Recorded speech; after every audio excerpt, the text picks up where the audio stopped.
Chapter 5. Provisions relative to the preceding chapters of Title 11. Article 344. Prosecution of the crimes of adultery, concubinage, seduction, abduction, rape and acts of lasciviousness.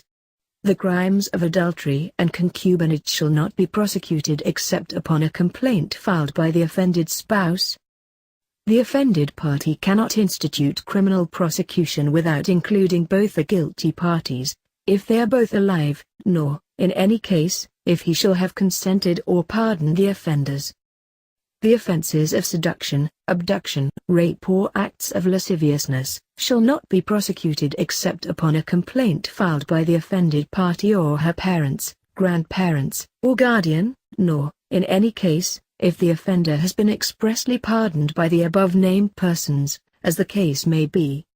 In cases of seduction, abduction, acts of lasciviousness and rape, the marriage of the offender with the offended party shall extinguish the criminal action or remit the penalty already imposed upon him.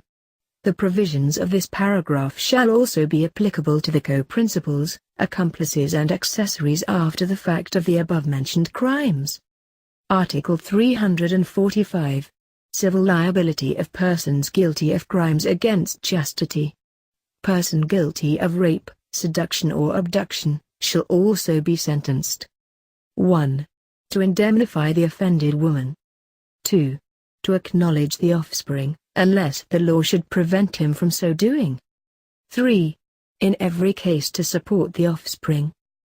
The adulterer and the concubine in the case provided for in Articles 333 and 334 may also be sentenced, in the same proceeding or in a separate civil proceeding, to indemnify for damages caused to the offended spouse. Article 346. Liability of ascendants, guardians, teachers, or other persons entrusted with the custody of the offended party. The ascendants, guardians, curators, teachers and any person who, by abuse of authority or confidential relationships, shall cooperate as accomplices in the perpetration of the crimes embraced in chapters 2nd, 3rd and 4th, of this title, shall be punished as principals. Teachers or other persons in any other capacity entrusted with the education and guidance of youth, shall also suffer the penalty of temporary special disqualification in its maximum period to perpetual special disqualification.